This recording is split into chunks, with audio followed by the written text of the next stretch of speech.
Iginuhit ko ang unang putahe. Gusto ko ng pagkaing parang bahaghari. May naiisip na akong panalong ideya. Kailangan ko ng mga bilugang hugis na iba-iba ang laki. Let's be seriously. Heto na. Mousy. One. Pot niyo ang nabilog. Joke is sponge cake. Hinila namin ang mga ito. Ganito lang. Oh, ang ganda niyan. Kunin mo, hindi ko naman kailangan ng mga ito. Kailangan ko ng kutsilyo. Hatiin ang cake sa dalawang bahagi. Ngayon, kumuha tayo ng pastry bag na may cream. Putulin ang dulo at pisilin ang cream sa isang bahagi ng cake. Ikalat itong mabuti. Gumawa pa tayo ng ilang layer. At ngayon, maglagay pa tayo ng M&M's sa butas. Mahilig ang mga bata sa matatamis at mahal ko rin ito. Ipatong ang cake sa gilid nito, takpan ng mastic at pantayin. Ngayon, kailangan ko pa ng mas maraming makulay na mastic. Ilagay natin ito sa mesa. Unidisirmonstirang pula, orindrol at itzig na kwet, at ang answintus sa about July. Kapag nagawa na natin ang lahat ng mga guhit ng mastic, ilalatag natin ito sa cake sa kulay ng bahaghari. At syempre, huwag kalimutan ang mga ulap mula sa cream. Ang sarap! Oh, Michael, ano ang naisip mo? Oh, nagkaroon ako ng epiphany. Kailangan ko ng makulay na cream at maliliit na cake na ibinigay sa akin ng chef. Cream, cake, cream, cake. Okay, at ngayon pagkatapos ng ilang mga layer, bumagsak ito. Oh, hindi. Michael? Apo? Anong ginagawa mo? Oh, hindi nagtagumpay ang cake mo. May naisip akong ideya. Palagi akong may dalang gamit sa pagniniting. Tuhugin natin ang cake. Pagkatapos, siguradong tatayo ito. Oh, wow! Lola, henyo ka. Salamat. Ngayon, kailangan kong magdagdag ng mas maraming candy. Ang paborito kong marmalades. Tutunawin ko ang mga ito sa microwave. Maghintay tayo ng kaunti. Sige. Gumana ba? Oh! Ibuhos ang likidong marmelada sa cake. Ha! Tumatama! Magaling! Siguradong masarap ito. Masarap. Shot na mo ba? May tiyang naisip ko. Kailangan ko ng mga berries at prutas. Oh, perfecto sila pang dekorasyon. Tikilan mo na, hindi mo pwedeng kainin yan. Hatiin mo ang mga strawberry sa dalawa. Ngayon, ikalat mo ito sa ibabang cake ng ganito. So, a pinya, kiwi, and blueberries. Ito na sa ilag ang huling mga hilera. Oh, tingnan mo to. Matutuwa si Baby Vivian. Tikman mo na, mahal. Heto, mahal. Astig! Anong klaseng dumi ito? Hindi pwede. Ayoko niyan. Oh, at hindi ito nakakatakam. Alisin mo sa mesa ko. At ano ang inihanda para sa akin dito? Wow! Ito ay isang fruitcake. Super! Tikman ko nga. Napakasarap. Ang galing. Gusto ko ito. Oh, wow! Mukhang napakaganda. At tingnan mo ito, may mga candy sa loob. At masarap ito. Pero ngayon, kailangan kong pumili ng panalo. Sino ito? Oh, pinipili ko si Lola. Ako ang nanalo. Nakakakilig ito. Ngayon, magluto ka ng may Pringles. Mahilig ako sa mga chips na ito. Naghihintay ako ng malikhaing putahe. Chips? Pero nakakasama ito. Sir, hindi ko ito gagamitin. Kukunin ko na lang sila. Mayroon na akong ilang ideya. Iyan na, Oscar, so paglutuin. Ako mismo ang nagtanim ng mga karot. Michael, tingnan mo ito. Oh, ang henerasyon mo ay hindi talaga kumakain ng gulay. At ang mga ito ay napakamalusog at masarap. Anihin natin ito. Beetroot at carrot. Magaling. Kupitin ang mga gulay ng pahaba, pagkatapos ay ilatag sa isang baking sheet. Ipinasok natin ito sa oven. At naghihintay ng ilang minuto. Oh, Vice balutsing ito. Kailangan ko magkakaimili ko ng alarma para hindi ko makalimutan. Chips na gulay? Sandali. May naisip ako. Halikas. Haluin natin ang chips. Kailangan mong durugin ito hanggang maging maliliit na piraso. Ganyan lang. Magaling. Sunod, kuha tayo ng Coke. Gustong gusto ko ito. At ibuhos ang kaunting Coke sa pakete ng Pringles. Magiging kapaki-pakinabang ang harina. Marami dito. Naku, masyadong biglang galaw. Ibuhos din ito sa pakete. At ngayon, isara ito at ilig. Ilagay natin ito sa microwave. Oh, handa na. Ang cool.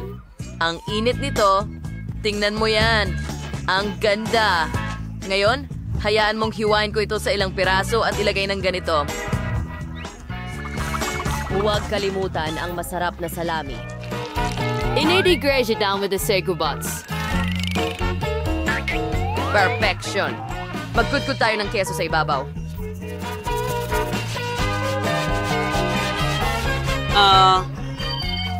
At ngayon, tunawin natin ito gamit ang hairdryer. Mabango? Ibuhos ang ketchup at mustard dito? At tapos na ako! Tumunog ang alarma. Anong nangyari? Lola, bakit ka sumisigaw?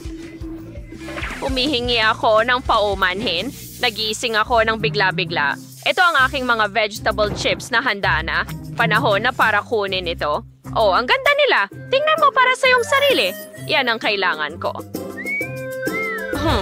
Anong gagawin ko? Tama, takpan ang pakete ng Pringles ng parchment muna.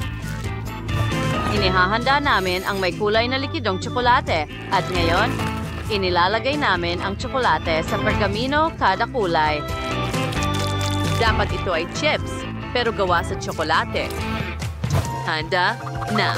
Ngayon, isang buong puno ng tsokolating chips para kay Vivian. Tingnan mo yan. Ngayon, subukan ang lahat ng aming mga putahe at pumili ng pinaka-nakakatuwa. Narto, Mal! Wow! Mahusay ang ginawa mo. Magsimula tayo sa mga chips na ito. Mukhang kakaiba. Subukan natin. Ew, gulay. Ayoko niyan. Subukan na lang natin ang ulam. Mukhang interesante. Wow, ang sarap! Gusto ko yan! Mukha itong sandwich. Ano naman dito? Oh, ito'y isang malaking puno na gawa sa makukulay na chips at umiikot pa. Tikman natin. Tsokolate ito. Masarap. Siya kaya mismo ang gumawa, ang chef. Nagulat ako. Ang sarap nila. Panalo ang chef! Well, hindi ko pinagdudahan ang aking profesionalismo. At bagong nais, gusto ko ng cocktail.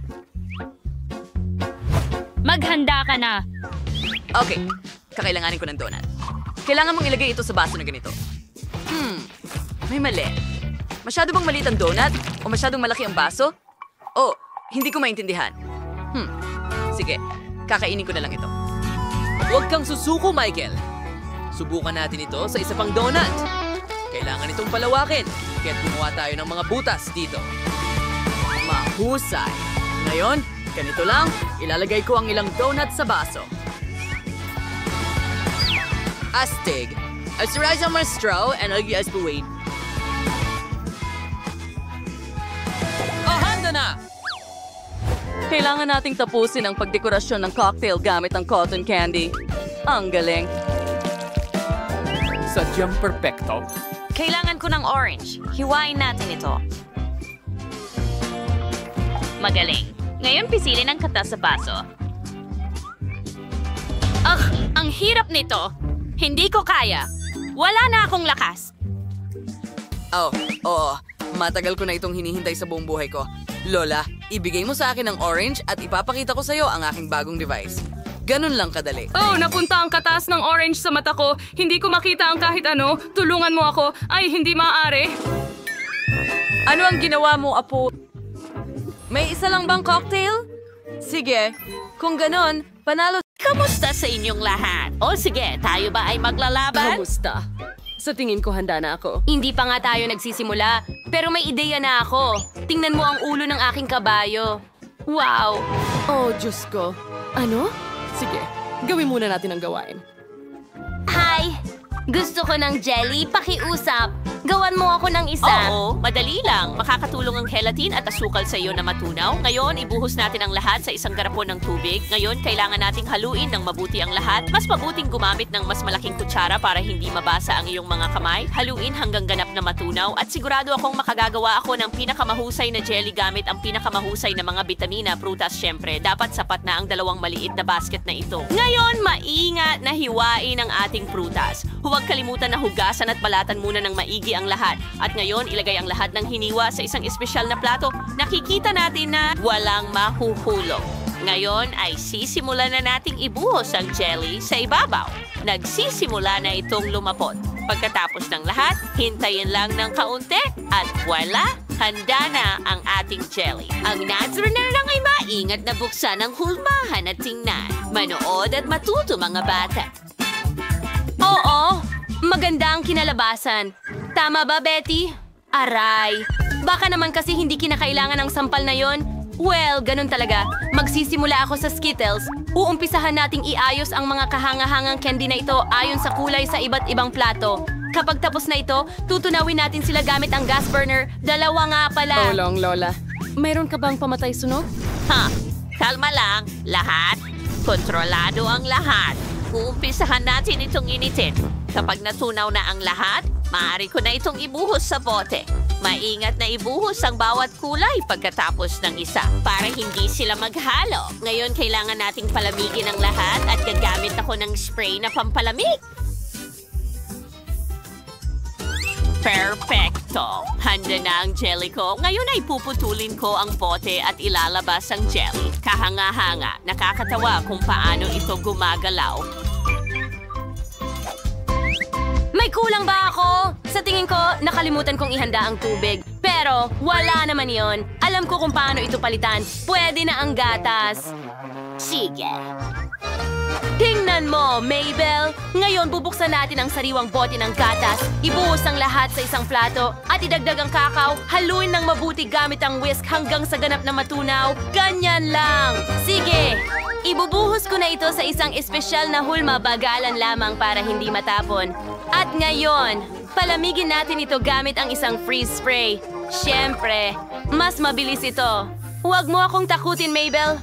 Umurong ka. Hayaan mo akong magtrabaho ng tahimik. Kaya, ito ang sinasabi ko. Mayroon tayong jelly sa anyo ng isang chocolate bar. 2 na ang meron tayo. Nakakatawa. Bon appetit! Okay, hooray! Hindi ako makapaniwala sa aking mga mata. Anong kagandahan? Ang bote ay parang totoong-totoo. Ano kaya ang lasa nito? Hindi masama. Sige, tuloy na tayo. Chocolate na jelly. Nakakatawa ito. Tingnan mo lang. Sana masarap din ang lasa nito. Hindi masama, pero pwede pang pagbutihin. Ngayon, subukan natin ang huling jelly. Oh, napakaraming prutas. Mukhang napakasarap. Napakatamis at masarap. Ito ang pinakamagandang jelly sa lahat.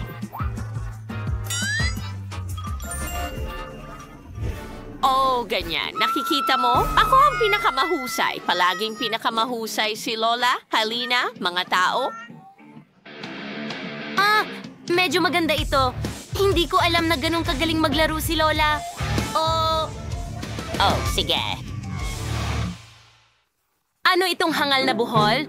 Oh, ayan na. Handa na ako. Lola, narito ang mga vampira sa bayan. Pasensya na. Medyo na-distract ako. Pizza! Gusto ko ng pizza. Gawin mo para sa akin, pakiusap.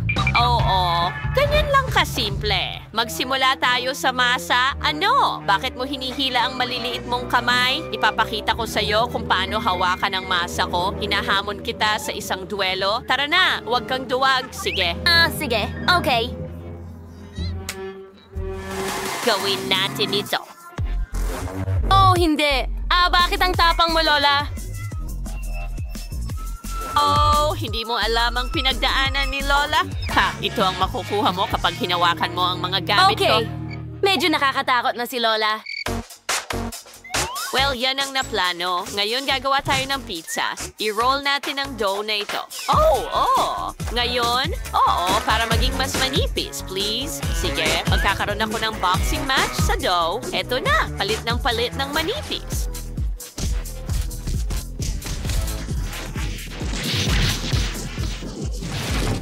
Ha! Perfection! Salamat sa iyong tulong, Chef. Ngayon, hayaan mong idagdag ko ang tomato sauce. Oh, hindi ko mabuksan ang lata. Ano ang gagawin ko rito? Oh, heto. Buksan mo ang garapon para sa akin. Walang problema. 1 at 2 at tapos na ako. Ibigay mo ito pabalik kay Lola. Oh, mas mabuti na yan! Ngayon, ilagay natin ang tomato paste sa garapon at ikalat ito ng manipis na patong. Naglagay tayo ng ginadgad na keso sa ibabaw, pero may natitira pa. Mga piraso ng sausage, ikalat sa ibabaw ng kesong. Iyan ang uri ng kagandahan na lumalabas. At ngayon, magdagdag tayo ng init. Pasensya na, bumalik ang mga alaala. Well, iprito ang ating pizza. Hoy, Betty, tingnan mo ang meron ako. Ha? Kaya kong magbukas ng maraming lata ng tomato sauce na gusto mo. Oh, salamat, Mabel. Ibuhos natin ang tomato sauce. Ikalat, maglagay ng keso at mga sausage. Ang bango nila.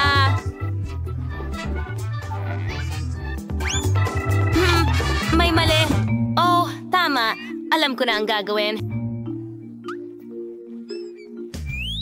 Oh, sige. Halos handa na ang pizza ko. Dadalhin ko na ito sa oven.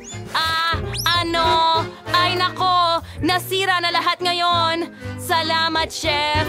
Alam mo, para sa paghihigante, heto. Tama na yan. Halika na, Mabel. Hindi ko sinasadya. Tigil! Kayong dalawa, natapos na natin ang hamon. Panahon na para ipakita ang mga pizza. Pero sinira natin ang lahat. Ayos lang siguro yan. Narito na, mahal. Oh, wow! Ang ganda ng pizza. At ano ito? Yuck! Hilaw na masa ba ito? Hindi ko nasusubukan yan. At ano ito? Wala kang dala, Chef? Seryoso? Sige, subukan ko itong magandang pizza na ito. Alukin mo ng sabay. Mas masarap kainin ito. Salamat. Ito ay perpekto. Ha! Siyempre, ano pang masihigit sa luto ni Lola? Sino ang magdududa doon? Ang galing talaga ni Lola. Oh, mga talunan, ano sa tingin